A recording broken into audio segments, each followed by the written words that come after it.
Ya Allah kami yang hidup, kami bersyukur dan datang dengan penuh pengharapan ketika hidup kami di sekeliling kami. Seperti begitu banyak permasalahan, tapi kami datang ke hadapan Tuhan yang dahsyat. Tuhan yang memberi pengharapan kekal. Selidiki hati kami, pikiran kami, biarlah kami bertumbuh di dalam pengenalan akan kebenaran firman-Mu. Kami terus berpegang seumur hidup kami. Urapi hamba-Mu dan setiap kami dengan kerendahan hati, menyampaikan dan mendengar firman-Mu. Dalam Yesus Kristus Tuhan penebus kami. Amin. Shalom. Ya, kita bertemu lagi di hari Minggu yang pertama Januari 2024. Di mana 2023? Sudah nggak ada ya. Udah dibuang, nggak ketemu lagi, udah nggak bisa balik lagi. Kita udah kayak buang ke mana ya? Ke laut bisa ketemu ya. Buang kemana nggak tahu ya. Buang gudang masih ada, bisa diambil lagi.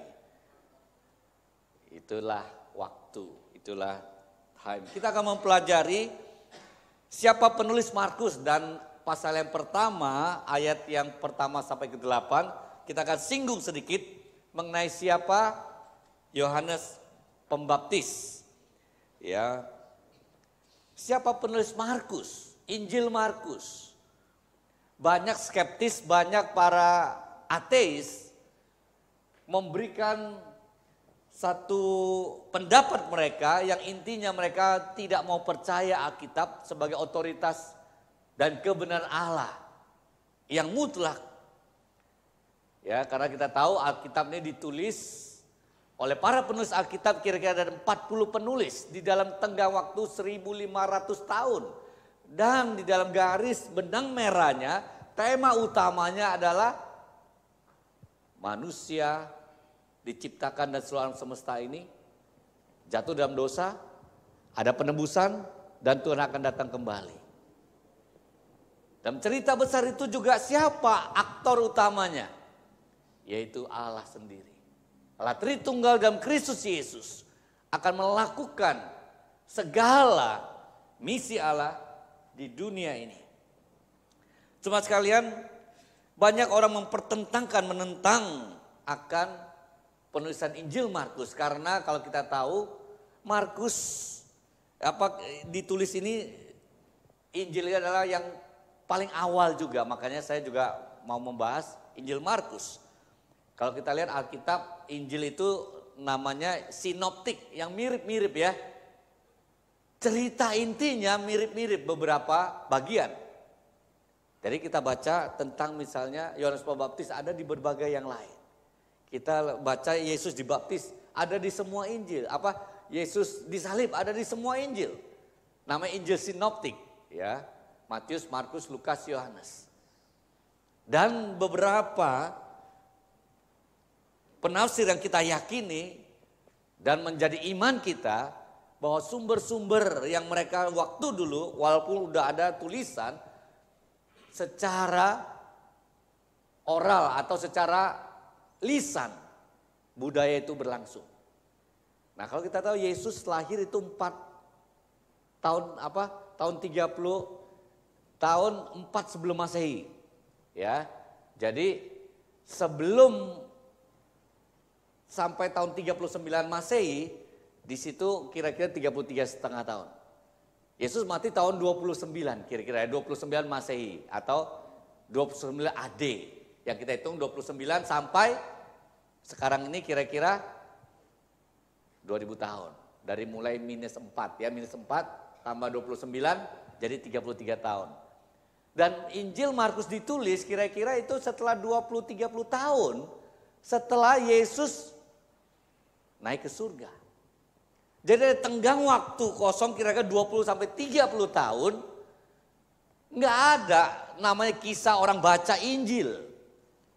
Belum ada namanya kitab Matius, Markus, Lukas, Yohanes. Belum ada yang tulis. Nah, bagaimana mereka mengenal Kristus? Ya saksi mata. Mereka melihat Yesus, mereka mengikuti Yesus, mereka menjadi murid-murid pertama di waktu murid-murid memberitakan Injil di Bait Allah. Banyak orang percaya, mereka berkumpul dari rumah ke rumah. Mereka disitulah orang-orang yang menyaksikan bahwa kebangkitan Yesus itu tidak bisa dibendung oleh kebohongan apapun. Nah sampai tahun 60, kira-kira 50 sampai 60, Markus ini ditulis dan Injil ini diedarkan di gereja-gereja. Ya. Jadi berupa catatan-catatan ini berupa gulungan-gulungan. Ya. Dari gulungan dulu ada yang pakai papirus namanya. Sampai hari ini masih ada kalau kita nanti ke Mesir atau ke Israel, itu ada namanya, mereka menunjukkan ini loh kertas papirus dari pohon papirus. Mereka rendam dulu, mereka bikin ini. Nanti bisa beli juga kalau ada ayat Alkitabnya. Namanya bahan dasarnya adalah dari pohon papirus. Namanya kertas papirus. Nah gulungan-gulungan seperti itulah yang dibacakan, diedarkan di gereja-gereja. Gereja menerima dan mereka tahu nggak ada keraguan apapun tentang Injil yang mereka saksikan sendiri. Sebagian orang mereka dengar terus dari mulut ke mulut sampai diberikan catatan yang kita terima sampai hari ini sebagai kebenaran firman Tuhan. Siapakah Markus, si penulis kitab Injil? Siapa Markus ini? Dari 12 murid ada gak namanya Markus? Ada gak? Gak ada ya. Makanya ini salah satu para ateis atau skeptis, orang-orang yang mencurigai. Mungkin ini Markus ini gak pernah ketemu Yesus katanya. Mungkin Markus ini gak pernah menjadi rasul kan dia. Dan sumber ini mungkin Markus ini adalah sumber dari sekian tahun setelah dia gak pernah ketemu Yesus. Dia tanda kutip ya. Mereka menuduh Markus ngarang-ngarang cerita. Gak ada sumber otoritas yang menjadi dasar dia menuliskan Injil yang kita terima hari ini sebagai firman Tuhan. Nah argumen para skeptis dalam menentang kitab adalah tidak ada nama Markus di kitab Markus itu. Enggak ada kitab namanya ini adalah Injil Markus ditulis oleh Markus, betul nggak? Kita sih sudah ada ya, karena dicetak ditulis ini Injil Markus. Nah di salinan awal itu enggak ada nama Markus di situ. Nah tapi kita lihat sebenarnya argumen mereka adalah argumen yang tidak fair dan tidak esensi. Mereka mempertanyakan kebenaran sejarah daripada kitab Markus, tapi mereka lupa waktu mereka mempelajari catatan misalnya Plato. Ini tahunnya 400 tahun lebih sebelum Markus catat Injil itu BC, before Christ. 424 hidupnya sampai 340. Kalau sebelum Yesus kita hitungnya mundur ya, tahunnya dari besar. Misalnya tahun waktu Musa 1500 tahun. Ya, sebelum Masehi atau BC. Ya. Daud 1000 tahun sebelum zaman Yesus. Mundur sampai zaman Yesus kira-kira tahun 1 kira-kira gitu ya. Tapi Yesus catatannya itulah -4 atau tahun 4 sebelum Masehi. Nah ini Plato dia menuliskan begitu banyak tulisan-tulisan ya. Tapi terima tulisannya mereka tahu. Ini tulisan Plato. Karyanya begitu banyak. Ya salah satu adalah Plato punya konsep filosofinya adalah dunia ide. Dunia ini semuanya katanya bayang-bayang doang. Yang ada yang benar adalah yang di sono. Yang mana? Ya ide. Yang kita pikirkan, yang ada itu di pikiran, yang sempurna. Semua ini enggak sempurna. Makanya konsep neoplatoisme adalah tubuh ini jahat, tubuh ini enggak mungkin bisa masuk surga. Ya, tubuh ini harus disiksa. Kira-kira nanti asketis juga mengikuti konsep Plato. Bapak Ibu sekalian, jemaat tegas jam Tuhan, Nggak pernah Plato mengatakan ini adalah tulisanku. Tapi orang udah tahu. Plato waktu itu dia menulis mengajarkan tulisan-tulisannya adalah ini tulisan Plato. Ada juga namanya Plutark. Nah ini 46 Masehi, sebelum Markus juga. Diterima tulisannya tanpa nama dia. Nggak ada namanya, ini adalah karya Plutark, nggak ada. Banyak biografi dan sebagainya ditulis. Dia tulis 50 biografi tanpa namanya sebagai penulis. Namanya anak zaman. Zaman itu orang tulis sejarah, tulis kisah-kisah, dia nggak tulis saya yang menuliskan ini, enggak. Zaman ini juga beda ya dengan zaman 30 tahun lalu ya Bapak Ibu ya. Kita bingung kan. Sekarang orang kalau video itu ya cepat aja 10 detik, 5 detik. Dulu orang video lama ya. Kalau kita rekam, orang cerita dulu Bapak Ibu sekalian. Saya sekarang di lokasinya ini, wah detail. Orang sekarang enggak. TikTok aja belakangnya, latar belakang apa-apa kita nyari dulu. Ini tepat di mana sih ya? Dia cuman kasih kode-kode atau apa kita mesti cari. Ya ini anak zaman. Nah zaman dulu orang menulis sesuatu memang tanpa nama. Ya, tanpa nama. Ini Clement. Ya, seorang paus dari Roma. Tahun 35 sampai 99. Para skeptis mengatakan ini bukan penulisnya adalah Markus. Tapi pada saat kita mengatakan ini adalah Injil Markus karena gereja-gereja awal semuanya tidak pernah mempertanyakan. Ini Injil ditulis oleh Markus Yohanes namanya atau Yohanes Markus. Yang mengikuti Petrus waktu khotbah di Roma. Disitulah Markus bersama dengan Petrus dalam perjalanannya dia menuliskan khotbah-khotbah Petrus dan kisah-kisah Yesus. Sumbernya dari Petrus salah satunya. Jadi bapak-bapak gereja pada waktu itu tidak pernah mempertanyakan keabsahan Injil Markus. Makanya setelah itu mereka tuliskan ya. Ini according to Mark, gospel according to Mark. Karena semua gereja pada saat itu mereka yang dari jemaat mula-mula. Mereka menerima kisah itu. Mereka tahu kisah itu adalah kisah yang ditulis oleh Markus.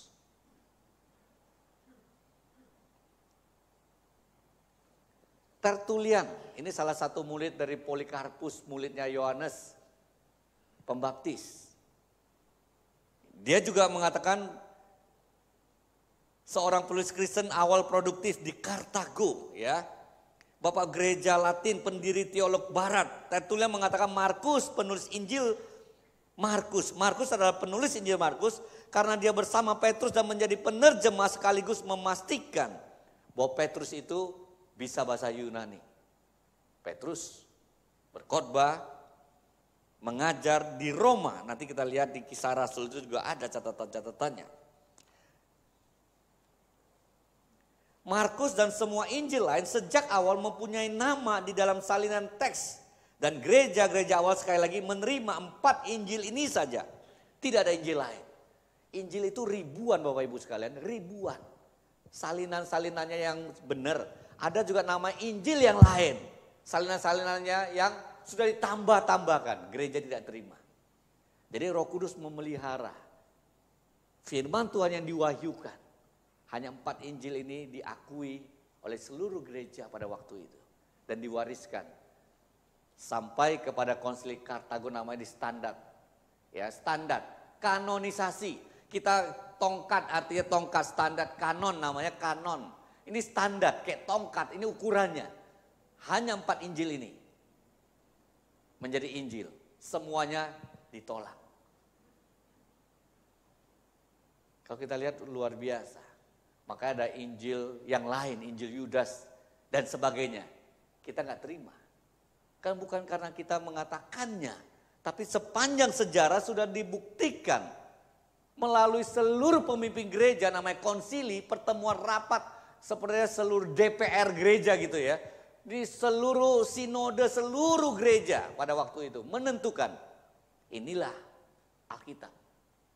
Injil hanya 4 ini.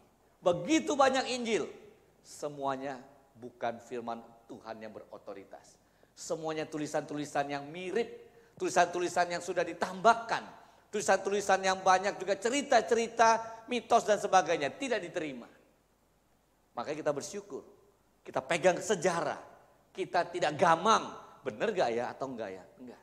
Sejarah ini sudah dibuktikan terus menerus sampai hari ini. Kita tidak ragu. Kalau orang-orang lain mempertanyakan, jangan ragu, belajarlah, carilah data yang tepat. Karena itulah yang menjadi iman kita. Salvation kita adalah historical salvation. Artinya kita berdasarkan sejarah apa yang dilakukan Yesus. Siapa Yesus, bagaimana Yesus lahir, bagaimana Yesus hidup, bagaimana Yesus mengajar, bagaimana Yesus mati, bagaimana Yesus bangkit naik ke surga. Semua ditulis dalam sejarah dan semua adalah fakta sejarah yang kita percaya. Bukan kamu yakin saja, apapun itu yakin pokoknya kamu diselamatkan. Kalau tanpa sejarah kita tidak mungkin menerima pengampunan dosa karena Tuhan memberikan bukti satu pengampunan dosa melalui kematian, darah, perjanjian yang harus digenapi. Kematian yang harusnya kita terima sebagai dosa, kematian kekal itu. Yesus datang menggantikan, mati dengan satu perjanjian darah. Dia akan menggantikan kita. Hukuman dosa kepada dosa, hukuman maut kepada dosa itu sudah diterima oleh Yesus Kristus. Di dalam sejarah, fakta, bukan kisah yang dikarang oleh manusia. Kalau orang mau karang-karang, Bapak Ibu sekalian mau karang-karang. Kenapa gereja harus tulisnya, misalnya ini ditulis oleh Yohanes Markus. Tulis saja langsung, ditulis oleh Petrus, betul nggak? Kalau mau karang-karang lebih otoritas, kenapa gereja nggak ngarang, kita tebak-tebak aja kalau nggak ada namanya ya. Kita pilihlah tokoh yang paling hebat, yang murid Yesus. Petrus misalnya. Thomas yang menyaksikan waktu dia ragu. Enggak, Alkitab ini begitu jujur. Kita nggak pernah mengada-ngada. Kenapa kebangkitan Yesus disaksikan pertama kali oleh perempuan yang waktu itu kalau dia bersaksi tidak diterima di pengadilan. Alkitab mencatat yang pertama kali menyaksikan kebangkitan Yesus adalah seorang wanita, bukan murid-murid yang hebat-hebat itu. Alkitab mencatat apa adanya walaupun gak diterima. Pengakuan-pengakuan dari perempuan dia bersaksi pun orang gak terima. Itulah kejadian sejarah. Tuhan bangkit pertama kali menyatakan pada seorang perempuan. Luar biasa bukan? Alkitab apa adanya. Itu membuktikan Alkitab kita bukan karangan. Kalau mau karangan, kita tulislah yang kisah yang hebat-hebat, betul? Yesus mati, masa kita mau tulis mati seperti itu? Misalnya kalau kita penulis Alkitab, mau gak tulis kisah Yesus seperti itu? Kita karang aja yang hebat-hebat, betul kan? Yesus dihianati, diludahin, buat apa? Dia disalib seperti dihina oleh kiri kanannya. Kalau kamu Mesias turun, selamatkan dirimu dulu baru selamatkan kami. Kenapa harus dicatat seperti itu? Semua sudah dinubuatkan di dalam perjanjian lama. Kenapa Allah menyelamatkan manusia dengan cara seperti itu? Itulah jalan satu-satunya. Itulah satu teladan Allah yang diberikan kepada kita. Jalan salib seperti itu. Pengorbanan. Karena manusia berdosa tidak ada berdaya. Allah mau kemurnian hati. Allah mau sungguh-sungguh memulihkan kita. Dosa yang mengikat kita. Di dalam perjanjian lama harusnya kita mati seperti kurban yang diserahkan. Kita gak bisa, ini hanya mewakili suatu hari. Ada satu korban yang sempurna mewakili kita. Menggantikan kita. Semuanya mengarah kepada Yesus. Mesias, Mesias, Mesias. Dia datang, wujud manusia sempurna. Dan dia mati. Itu yang dicatat dalam Alkitab. Itulah iman kita. Allah yang seperti itu apa adanya, terus terang. Allah yang sudah menjanjikan jalan satu-satunya. Kalau kita hidup berdosa, harusnya kita mati, tidak ada pengharapan. Dijanjikan nanti ada Mesias, penolong, pengharapan besar itu akan datang. Membawa pembebasan. Allah yang dahsyat itu membebaskan umatnya dari dosa. Dan dia genapi, datang. Lahir di palungan. Dia datang. Menjadi anak tukang kayu. Dia datang. Membawa 12 murid yang bukan siapa-siapa. Sebagian besar adalah orang-orang yang level bawah. Waktu dia melayani, dia tidak ada istana, tidak ada jabatan gelar tertentu, tidak ada punya senjata. Dia bawa 12 murid jalan dari rumah ke rumah, dari bukit ke bukit. Tidak ada tempat untuk meletakkan kepala. Tidak ada rumah dari bumi yang dia ciptakan sendiri. Dia mati, dihina, disalib. Ditinggalkan 12 murid yang diajar 3,5 tahun. Dikhianati. Dia mati gak punya kuburan sendiri, dia pinjam kuburan. Pinjam kuburan. Sekali lagi pinjam kuburan. Kuburan aja pinjam.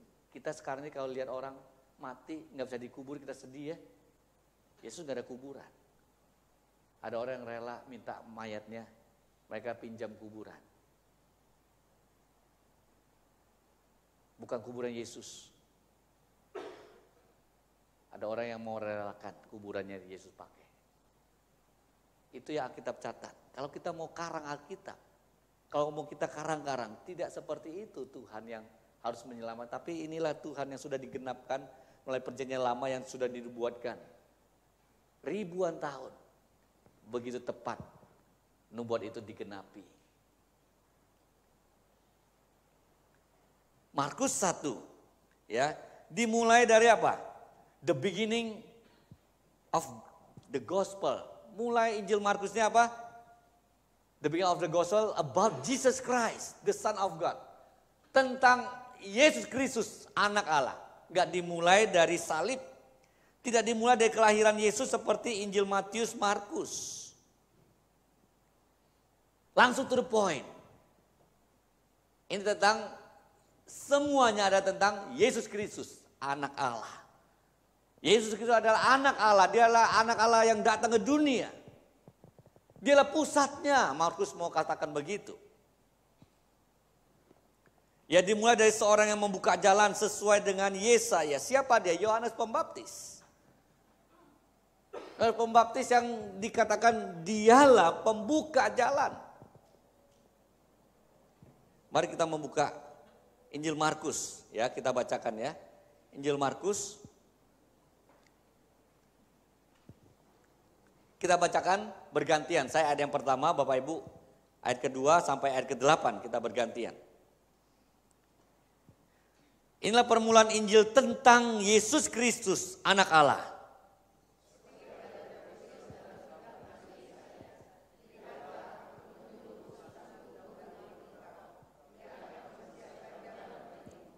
Ada suara orang yang berseru-seru di padang gurun, persiapkanlah jalan untuk Tuhan, luruskanlah jalan baginya.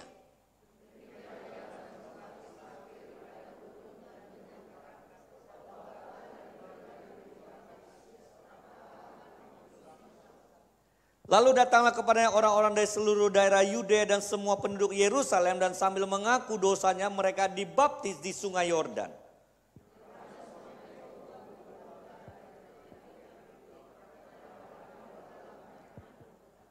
Inilah yang diberitakannya, sesudah aku akan datang ia yang lebih berkuasa daripadaku, membungkuk dan membuka tali kasutnya pun aku tidak layak.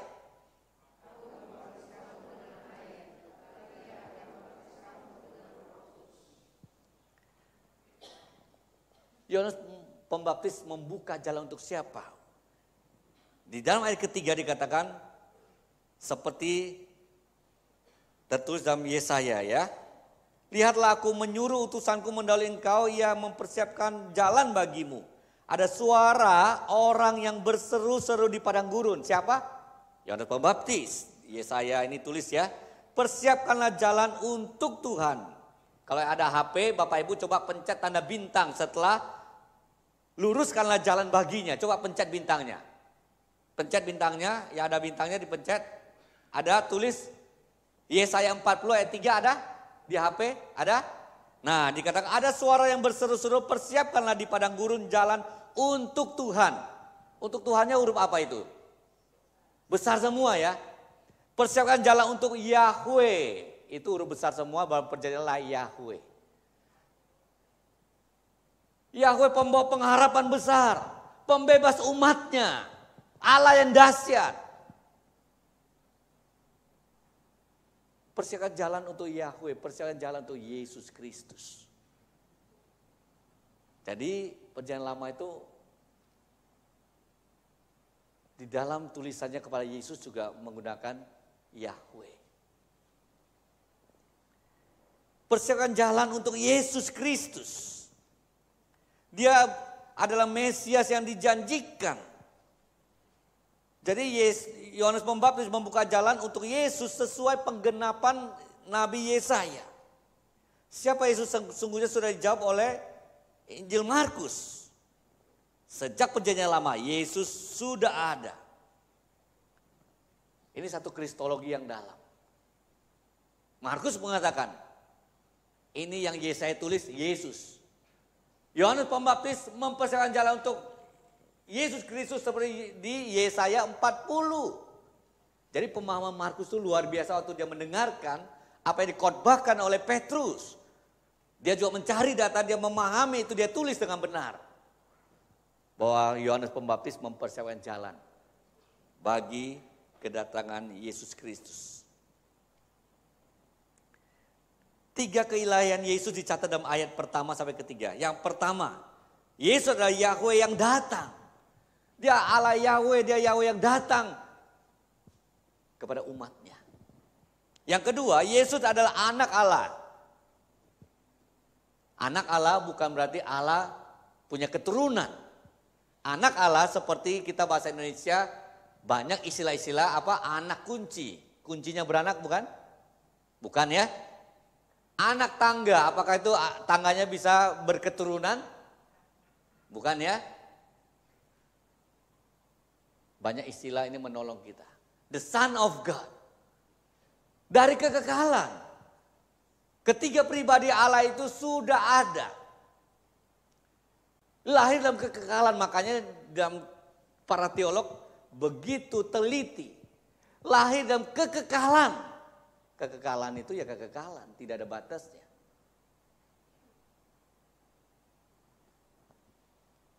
Yesus adalah anak Allah. Nah kita bersyukur ada Allah Bapa, ada Allah Putra atau Allah Anak yang kita sebut ya lebih jelasnya the Son of God. Itu Son itu udah Putra. Penyebutan the Son of God lebih tepat. Anak Allah. 3 istilahnya kita panggil apa? Allah apa? Bapak, anak.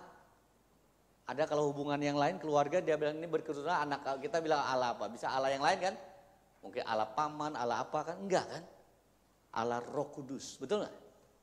Ini membuktikan ini memang sesuatu yang fakta dicatat. Ini keberadaan Allah apa adanya.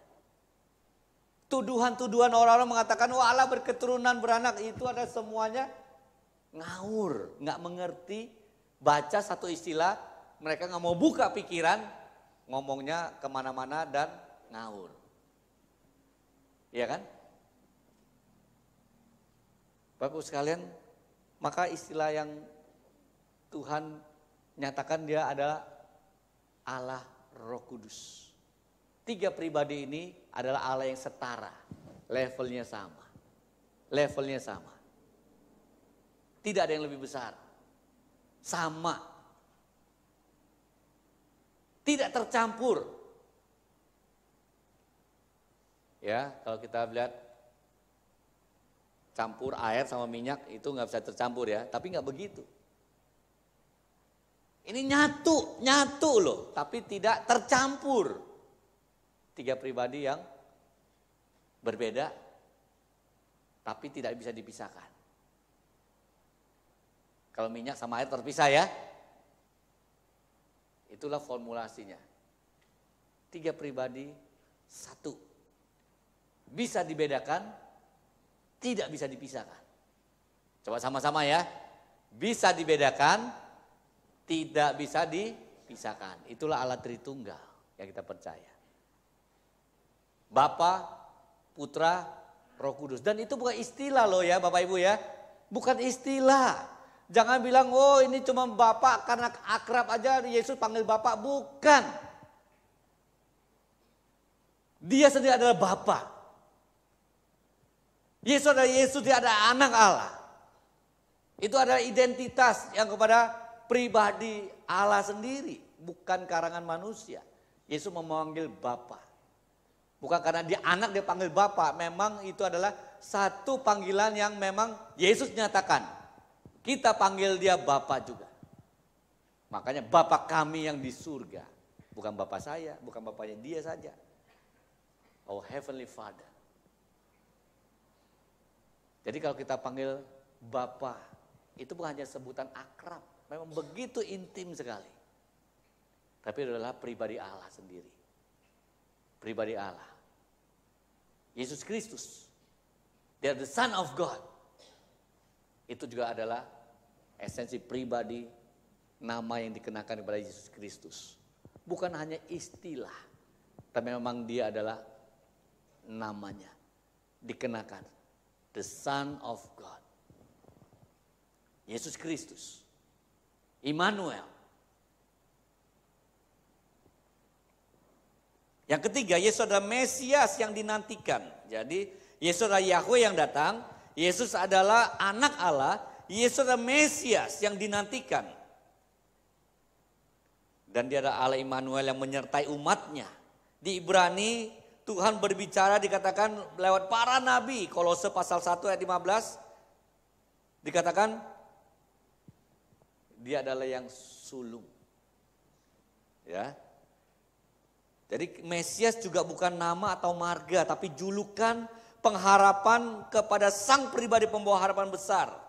Sejak Taman Eden sampai para nabi dan para rasul. Nah, ayat keempat Yohanes sangat dikenal, terkenal banyak pengikut. Ya, kalau kita baca ayat keempat. Demikian Yohanes Pembaptis tampil di padang gurun dan menyerukan, bertobatlah, berilah dirimu dibaptis, dan Allah akan mengampuni dosamu. Lalu datanglah kepadanya orang dari seluruh daerah Yudea, semua penduduk Yerusalem, dan sambil mengaku dosanya mereka dibaptis di Sungai Yordan. Bapak Ibu sekalian, kalau baca semua, seluruh, itu memang seluruh mayoritas, mungkin 90%. Jangan seluruh kita bilang, oh semua bayi juga jalan kaki dibaptis, enggak ya? Jadi seluruh, semua yang percaya, mayoritas. Baca Alkitab itu harus pakai konteks, ya, pakai satu logika umum pada waktu itu. Dari seluruh, jangan kita bilang seluruh, semuanya, ya enggak ya. Seluruh artinya mayoritas. Yang bayi, yang kecil-kecil yang mereka belum tentu ngerti kan. Jadi pokoknya itu gempar lah, tidak ada yang mengatakan dia jangan ikut, enggak. Semua yang dengar semua datang, yang dewasa yang bisa datang, semua datang.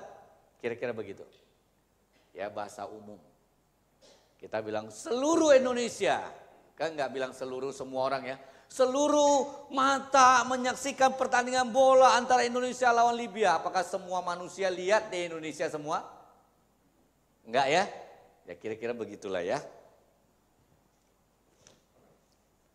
Apa yang disiapkan oleh Yohanes Pembaptis sebenarnya? Apa yang disiapkan oleh Yohanes Pembaptis? Pertobatan. Sekarang ini berita pertobatan sudah jarang diperdengarkan. Di gereja kita harus menyuarakan, di luar sana kita harus menyuarakan pertobatan kepada banyak orang yang belum menemukan jalan hidup mereka waktu mereka mengakhirinya. Pertobatan yang sejati adalah pertobatan waktu orang harus mengakui dosanya, harus mengakui keterbatasannya, datang kepada Kristus. Allah yang datang menebus dosa. Mereka harus bertobat. Seperti Yohanes mengatakan, bertobatlah, kerajaan Allah sudah dekat. Dunia tidak suka seruan pertobatan. Tugas kita membawa peringatan pertobatan. Menyambut Yesus dengan seruan pertobatan. Baptisan melukiskan pembersihan dosa. Bertobat dan datang dibasuh, ya, itu adalah satu pengampunan yang Tuhan berikan melalui gambaran pembaptisan. Pengakuan, dua sisi pengakuan dosa dan pengampunan ini tidak bisa dilepaskan. Mengaku dosa dan minta diampuni. Kita nggak mengakui, ya kita tidak diampuni. Kita tidak mengakui dosa dan tidak percaya Yesus, kita tidak diampuni. Mengakui dosa dan pertobatan. Pertobatan istilah penting dalam Injil. Dari Rasul, Nabi, dari mulut Yesus sendiri. Kita tidak bisa tawarkan pengampunan tanpa manusia bertobat. Kamu percaya Yesus saja. Gak apa-apalah, percaya aja. Percaya apa? Ya percaya aja dia.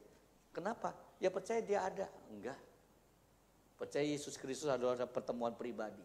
Manusia harusnya bertobat. Tahu dirinya berdosa dan binasa.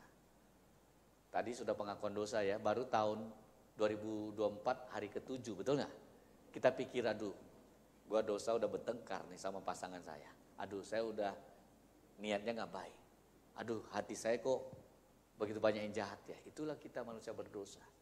Nggak ada jalan keluar. Hanya Tuhan yang sudah menjamin kita melalui darah Yesus Kristus. Waktu kita datang setiap kali mengakui dosa, kita bertobat di dalam pertobatan yang sehari-hari.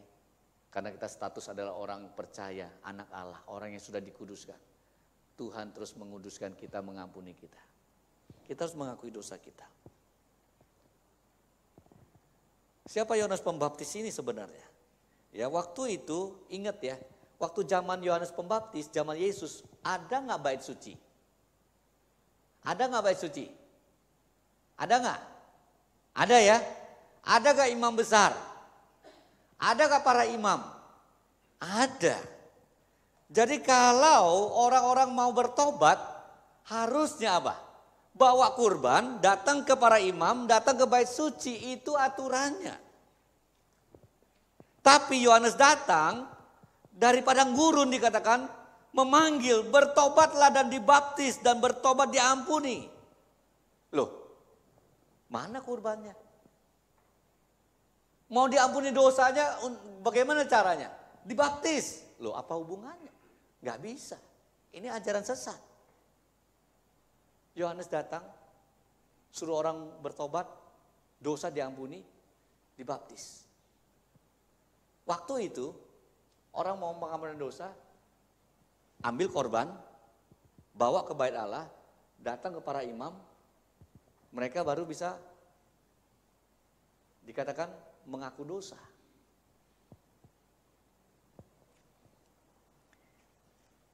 Inilah yang Yohanes persiapkan. Ya, semua agama ada korbannya, betul nggak? Jika Yohanes dari Allah, bagaimana korban bakaran yang harusnya disiapkan? Seperti perjanjian lama, nggak ada. Bagaimana bisa diutus mengampuni? Ya, bagaimana? Yohanes menjamin bahwa kamu diampuni harus ada korban. Waktu itu juga pikirannya begitu. Tapi Yohanes katakan, lihatlah anak domba Allah yang mengampuni dosa manusia. Tentunya Yohanes juga menuju korban, itu dia korbannya. Lihatlah anak domba Allah yang mengampuni dosa. Yang mengampuni dosa manusia. Yohanes khotbahkan pengampunan cuma-cuma dengan gambaran baptisan air. Sebagai anugerah cuma-cuma dan harganya adalah Yesus Kristus yang bayar. Harganya adalah sang anak domba Allah Yesus Kristus sendiri. Jadi Yohanes yang beda setengah tahun, sepupunya Yesus masih kan. Dia tunjuk pada Yesus, dialah yang akan mengampuni dosa manusia. Dialah korbannya kira-kira. Dosamu bisa diampuni nggak dengan korban? Bisa, sama dengan yang kamu lakukan sebelumnya. Tapi itu adalah gambaran bayang-bayang. Sekarang yang datang, dia adalah Allah yang datang.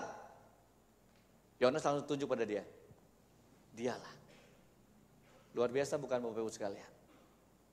Yohanes, nabi terakhir, melihat Yesus Kristus. Dengan jarinya menunjuk pada Yesus Kristus. Lihatlah anak domba Allah yang menghapus dosa manusia. Korbannya dia, percayalah dia, kau dibaptis. Percaya dia, dosamu diampuni. Korbannya mana? Dia korbannya. Itulah satu awal pengampunan dosa melalui Yesus Kristus. Meresponi pribadi Yesus Kristus. Yohanes sangat jelas. Yohanes yang terkenal. Yohanes yang hebat. Yohanes yang luar biasa. Kalau kita baca ayat ke-7 dan ke-8, apa yang Yohanes lakukan? Yohanes mengatakan apa?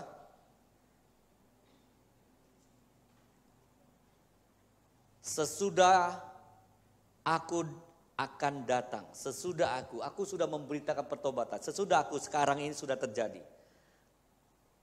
Ia yang lebih berkuasa daripadaku, membungkuk dan membuka tali kasutnya, pun aku tidak layak.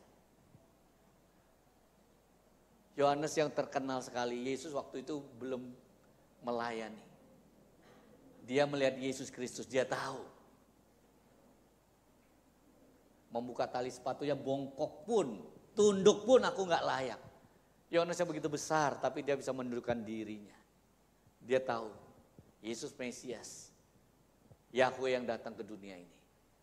Dia utusan yang begitu hebat, dia yang berseru di padang gurun, dia makanannya madu, hutan dan belalang. Dia yang diikuti oleh begitu banyak orang. Tidak ada apa-apanya dibandingkan dengan Yesus dia tunjuk. Tidak ada apa-apanya. Dia mau merendahkan dirinya serendah-rendahnya. Buka tali sepatu, tali sendal itu aku gak layak. Bongkok pun aku gak layak.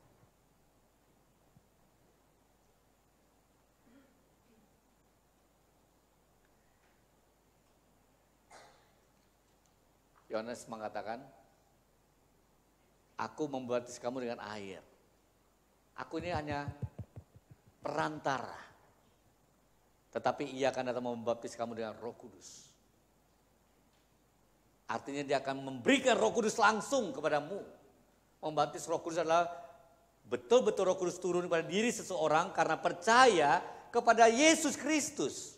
Yang percaya pada Yesus akan kematian, kebangkitan Yesus, itu artinya dibaptis dengan Roh Kudus. Dari Yesus sendiri menyerahkan dirinya dan langsung memberikan Roh Kudus, itu artinya. Dibaptis Roh Kudus bukan bisa ngomong bahasa-bahasa aneh. Dibaptis Roh Kudus bukan gak sadar. Dibaptis Roh Kudus adalah menerima pengampunan dosa dan langsung Roh Kudus diberikan oleh Yesus langsung. Dirinya Yesus yang kita percaya, waktu kita percaya akan kebangkitan, kematian Yesus, kita mati bersama-sama dengan dia, kita bangkit bersama-sama dengan dia, itu adalah dibaptis di dalam Roh Kudus. Dibaptis dengan Roh Kudus. Itu adalah dibaptis, ditenggelamkan dalam kematian dan bangkit bersama Yesus.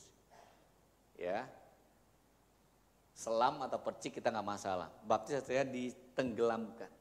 Kita mati bersama-sama, dimasukkan. Masuk dalam kematian dan kebangkitan Yesus sama-sama. Yesus akan membaptis dengan Roh Kudus. Jadi Yohanes mengatakan aku biasa. Makanya sekarang pendeta juga yang bisa baptis. Kita juga biasa baptis dengan air.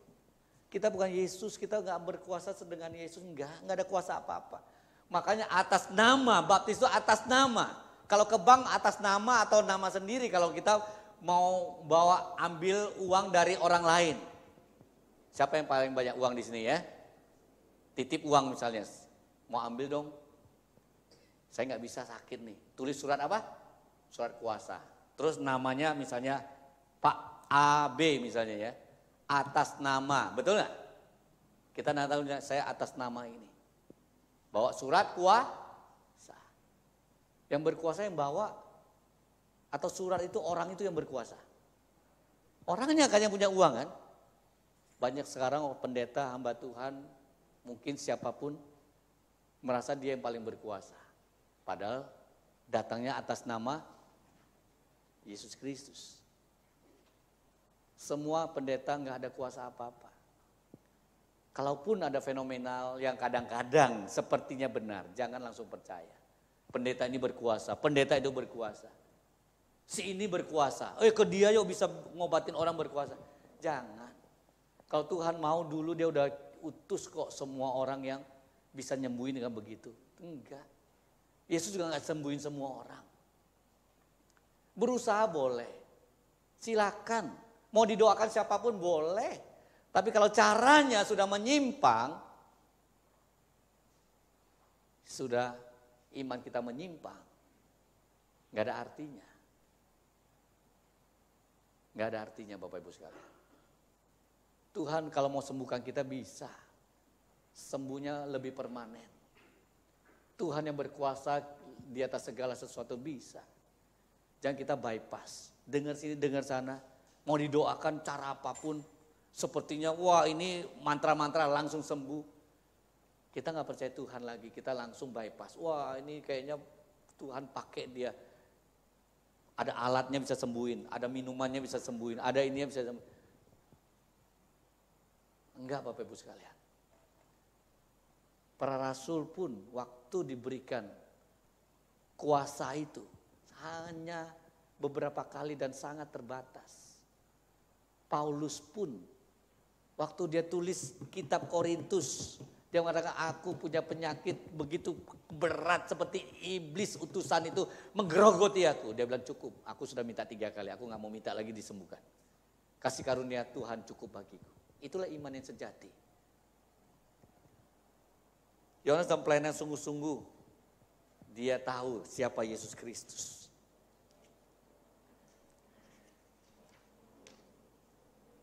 Tradisi pelayanan Yahudi dan non-Yahudi waktu melihat sikap Yohanes, ya, yang buka sepatu, itu sesuatu yang sangat hina. Karena dia tahu Yesus begitu besar. Mari kita mengikuti juga teladan Yohanes yang begitu rendah hati. Manusia biasanya mau meninggikan diri, kehendak diri, kenyamanan diri. Yohanes mengenal Yesus Kristus dengan benar. Yohanes sebenarnya bisa pakai kuasa dia kan. Dia tegur dosa langsung, percaya kepadaku. Gitu bisa kan ya? Udah hebat, udah terkenal banyak orang sekarang pendeta udah hebat tuanya. Wah dia yang pegang otoritas kan. Sepertinya dia udah banyak pengikut, jual nama Tuhan. Udah banyak pengikut dia sekarang aneh-aneh, banyak sekali. Yohanes enggak, dia tahu diri. Banyak pengikut, dia merendahkan diri. Yohanes bisa buat orang nyaman. Semua orang udah ikut dia, udah jangan bertobat gak apa-apa. Ayo ikut aku aja jadi muridku. Ya ikut aku enggak. Dia tunjuk pada Yesus. Dialah anak domba Allah. Bertobatlah. Bertobatlah. Dan berikan dirimu dibaptis. Kita yang sudah dibaptis kita bersyukur pada Tuhan. Itu tanda iman kita. Kita yang sudah percaya. Kita mau taat pada Tuhan, kita mau dibaptis. Yohanes menawarkan pengampunan dosa bukan dari diri dia, tapi dari anak domba Allah yang akan mengampuni dosa manusia. Membaptis mengarahkan semua kepada Yesus yang akan lakukan. Bukan dia. Dia hanya perantara sementara. Waktu hamba Tuhan membaptis, itu hanya atas nama. Atas nama Allah Bapa, Allah Putra, dan Allah Roh Kudus. Gak ada kuasa dari kita. Nama Tuhan yang berkuasa. Waktu kita berdoa pun, Islam bisa dipakai juga selain dalam Kristus, demi Yesus Kristus, atas nama Yesus Kristus, karena dia yang nama yang berkuasa. Bapa mau menyerahkan nama melalui Yesus Kristus. Nama dia, atas nama. Memang tradisi Indonesia udah berbeda ya. Kalau bahasa Indonesianya, dalam nama itu enggak berlaku sebenarnya dalam bahasa Indonesia ya. Tata bahasanya salah, tapi udah tradisi ya udahlah ya. Kita tahunya adalah atas nama demi nama, maksudnya begitu. Tapi kalau kita ngomong dalam nama Yesus, aturan bahasa Indonesianya salah. Tidak ada tata bahasa dalam nama. Kalau bahasa Inggris memang benar. In the name of Jesus. In the name of God itu bisa. Tapi tata bahasanya Indonesia dalam nama. Coba cari di Google dan cari tata bahasa. Itu enggak ada. Kalau kita datang ke bank, saya datang dalam nama Bapak ini. Orang bingung kan?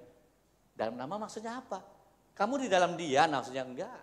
Ya, dalam Yesus. Kalau kita mau doa dalam Yesus silakan. Ya. Demi nama Yesus atau demi Yesus. Artinya dia, nama dia. Otoritasnya dia. Saya hanya dia saja karena dia gitu ya. Kalau dalam nama ya boleh juga ya, tapi tata bahasanya aja salah. Secara bahasa Indonesianya nggak benar. Kayak kita bolak-balik bahasa atau ngomong sesuatu bahasa yang kita akhirnya yang nggak ada tata bahasa kita jadiin bahasa ya gitulah orang Kristen Indonesia ya. Yang nggak ada tata bahasanya jadi tata bahasa karena ikuti bahasa Inggris terjemahan langsung. Yang bahasa Yunaninya kata yang sama. Tapi terjemahannya beda-beda. Ada yang demi nama, ada yang dalam nama. Ya demi nama betul. Kalau dalam nama bahasa Indonesianya itu tata bahasanya harus diubah. Kalau yang resmi tulisannya ya, kalau kita doa udah kebiasaan sekali, ya nggak apa-apa juga. Ya bukan sesuatu yang, oh nggak boleh lu salah lu, ini tata bahasanya nggak ada, nggak apa-apa juga. Tapi kalau kita mau lebih benar, boleh pakai yang lain. Ya, atas nama tepat, demi nama tepat, dalam Yesus tepat boleh di dalam tata bahasa Indonesia. Ya, semua yang di Yohanes kerjakan adalah bayang-bayang kepada karya penggenapan Yesus yang sedang digenapi waktu itu dan berlangsung dalam sejarah. Yohanes baptis dengan air, Yesus baptis dengan Roh Kudus. Ini adalah tentang cerita Roh Kudus hadir dalam setiap orang yang percaya. Yesus nggak pernah baptis orang loh. Yesus pernah baptis orang nggak? Yesus pernah baptis orang nggak? Nggak pernah kan? Nggak pernah dicatat Yesus baptis orang. Yesus membaptis Roh Kudus dari Yesus hadir. Waktu kita percaya Yesus, dalam kematian dan kebangkitannya, Yesus sendiri akan memberikan Roh Kudusnya. Waktu itu orang percaya Yesus, dia sudah dibaptis dengan Roh Kudus. Makanya waktu para rasul mengatakan, kamu belum dibaptis ya? Waktu itu pengertian mereka masih salah. Mereka dibaptis. Waktu para rasul datang. Jadi Yesus nggak pernah baptis orang dengan air. Karena dia adalah Allah yang memberikan langsung Roh Kudus melalui diri dia. Percaya dia, Roh Kudus langsung diberikan. Biarlah melalui pemahaman kita dalam firman Tuhan, kita sungguh-sungguh semakin diteguhkan. Injil yang kita terima adalah Injil yang sangat historical. Seluruh Alkitab yang kita terima sampai hari ini adalah begitu sangat historical. Kita akan membahas Injil Markus ini ayat demi ayat. Ya, ada yang nanti lebih fokus, mungkin lebih dalam. Biarlah kita nanti memahami secara utuh Injil, kabar baik. Tulisan yang diberikan oleh Roh Kudus melalui para penulis Alkitab. Salah satunya adalah Markus. Supaya kita sungguh-sungguh mempunyai iman yang benar kepada Kristus Yesus.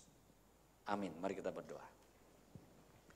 Bapa dalam surga, kami bersyukur untuk Injil yang Kau berikan melalui para penulis, salah satunya Injil Markus. Kami bersyukur Engkau memberikan iluminasi kepada Markus untuk menulis dengan tepat, menunjuk pada Yesus Kristus, anak Allah, yang datang mengampuni dosa manusia, pusat dari seluruh kabar baik. Yang to the point, kami mengerti, Yesus adalah Allah yang datang ke dunia, Mesias yang sudah datang, anak Allah yang menjadi manusia. Terima kasih ya Tuhan. Kami bersyukur, biar Engkau terus memberikan firman kepada kami, supaya kami mengerti, semakin taat, semakin mengasihi Engkau. Terpuji namamu, demi Yesus Kristus penebus kami. Amin.